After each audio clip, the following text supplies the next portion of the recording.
running, particularly in armor, dancing in chainmail or gambesons, swinging mallets, vaulting on horseback or other obstacles. That's another thing that's mentioned throughout the ages as something that Knights did. Once again, the running, armor, and dancing is mentioned in Thalhofer. Giacomo de Grossi, which was an Italian Renaissance fencer, he mentions this as well as a way to build up breath, is how he put it. Probably actually one of my favorite examples, and really goes into detail, is from the 12th century French knight, which is Jean Le Maigret.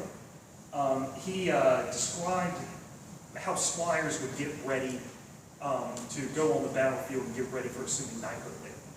So he says that he witnessed squires encased in armor, running, somersaulting, jumping over things, striking things with their fists to gain, to become long-winded and enduring, is how he puts it.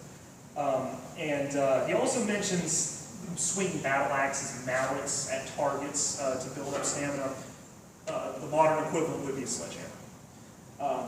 That's another thing that they would use to build stamina. And then going along with that, the other big thing that knights and fencers would stress to build up your physical strength and stamina was wrestling.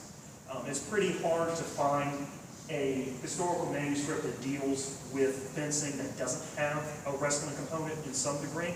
But I think sometimes it actually gets overlooked how important that was to the understanding of fencing as a whole.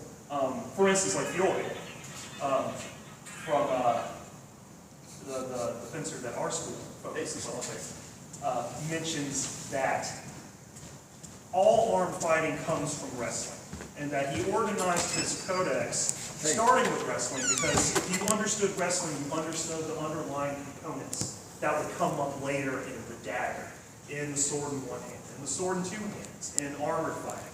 All these things came back to wrestling. So, he obviously, Fiore considered an understanding of wrestling and being physically fit enough to do wrestling very important to what he was teaching. On a similar kind of thing, there's Fabian von Oswald. He has a wrestling manual. It deals almost entirely with wrestling. But the interesting thing about that is there's 8 plates towards the end of that, of his writings, where he talks about special grappling in the pit kind of deal, where one person had a foot basically in like a shallow indention in the ground, and they weren't allowed to move it, so they'd have to spin like this. And the other person would have to hop on one foot. And basically from that they would go and they would wrestle. And he says in there that, one, the reason that you do that is because it's funny to watch. But the other thing is that he says that much art comes from this. And I kind of interpret this as this is a specialized training that people do to not only get better at wrestling, but I think it also builds physical stamina. I don't know if you've ever hopped on one foot for a really long time, especially while trying to hold on to someone that's trying to throw you. It's very tiring. I did this in preparation for this to see if I actually was going to make this argument. I did this with my brother in our backyard at the farm. After about 30 minutes of it, I was going to die. I take that as more evidence that yes, there were specialized training regimens that used wrestling as a means of building strength and stamina. So all that being said, how effective was it? So let's say, if you look at it, it's like, okay, so knights were doing this, but how much of this was just simply tradition that didn't actually have any bearing on physical fitness, and how much of it was actually really effective? Well, I don't think anybody in here would say that these techniques weren't effective at building strength, but whenever I actually started doing some research into the exercise and their modern equivalents, I was actually kind of surprised at how beneficial some of these were.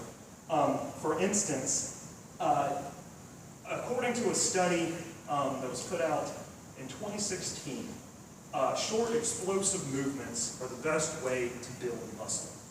The things that they would include from that would be swinging sledgehammers, weightlifting, particularly compound movements like deadlifting, etc.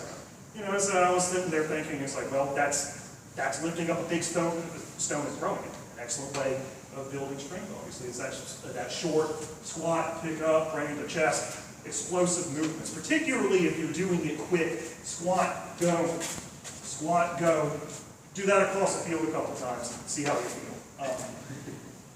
Along with that, there's another study that was released this year that actually talks about how training in the heat or training in gear that simulates heat, it might actually be more effective than training at altitude when it comes to building stamina. They actually say that it increases the amount of plasma in the blood, and that whenever you are training in the heat, and they don't really know why this happens, but the left ventricle of the heart actually opens up and brings in more oxygen to the blood. They're actually recommending athletes, instead of traveling to areas that have a high altitude to train, try and build stamina, to actually just pick a hot summer day and do it, or wear thick clothing that does it, or something that restricts your breathing. So, you read that, what do you think of? Well, somebody that's wearing armor and training in it, a heavy gambeson, anything like that, anything that would restrict breathing, anything that would make it hot. These guys were probably beastly with their stamina, I would think. And I think probably the best example as to how effective these things were training-wise was in 2010, there was a skeleton of a knight that was found in Stirling Castle in Scotland. They think that he died during the Scottish War of Independence, and so they took the body and using facial reconstruction techniques and examining the bone structure, they wanted to try and recreate how this knight looked, how physically fit he was. Well, what the archaeologists doing that reconstruction determined was not only was he physically strong and robust, but he was so physically strong and robust, the only thing they could think of as an equivalent for his level of physical fitness was a rugby player, which, if you know rugby players, they're pretty beastly. That's a very hard sport. So, this guy, obviously, was incredibly physically fit, and the training that he was doing made him incredibly physically fit. So, I think that's a pretty strong argument that incorporating some of these exercises into your Hema classes, you'll definitely see improvement in your fencing. So then, advice for drills. How can a modern Hema group, particularly if you're pressed for time, training with small amounts of people, how can you bring in these things to increase your physical stamina and your physical strength while not taking away from learning new things? So, well, I came up with a couple of things. I think that one big thing that we should do is making wrestling something that's regularly visited, if nothing else, starting with wrestling drills before you go. Not only is it a good way of building, the physical fitness, strength, stamina, it's an important part, particularly of the array. And I think that if we're not looking at what he says about grappling or incorporating a lot of that stuff, I think we're actually kind of missing out on something that he thought was very important. And I think that goes around to people that do primarily German-based styles as well. I mean, it's hard to find a manuscript that doesn't have wrestling in there. It's hard to find a knight from that time period that says that doesn't mention wrestling, that doesn't mention casting stones as part of ways of getting this fit. So bringing that in, if nothing else, doing like 10 minutes of pummeling, 10 minutes of wrestling drills before you get started with your fencing, I think you'll see improvements already, unless if you have the time or the ability. You may want to do dedicated class to wrestling every 2 weeks, every month. Another thing that you can do, every once in a while, train outside. Out here in South Carolina and down in Georgia, that you probably hate life. But thinking like once a month and actually going out and training in the heat, particularly if you're wearing your gear, make sure you stay hydrated and not. But doing that stuff, we have the science to back it up and the historical tradition, I think, of training outside and in inclement weather and in the heat to build up fencer's stamina and strength. So I'd recommend doing that as well, trying to find a park to go and train in that you won't get arrested swinging swords at people, or anything else like that. Another thing to do, I think, get everybody in your group together. Once again, like maybe once a month. You can hold off longer if you want to go and just do some kind of physical activity together. If you want to go hit the gym and go lift weights, if you want to go ruck down a trail somewhere, if you want to do a group run, anything like that. I think it's a good way of bringing in that that focus on physical fitness that I think is important to fencing. And a lot of those things, like particularly hiking up a mountain with, wearing either wearing a lot of gear or with a heavy backpack and stuff like that. It's, we have the evidence that historically they did that. So, you can bring all this in and still remain close to the tradition, but at the same time you're building up your physical fitness. It's a good way to, bond everybody in the group together, I found.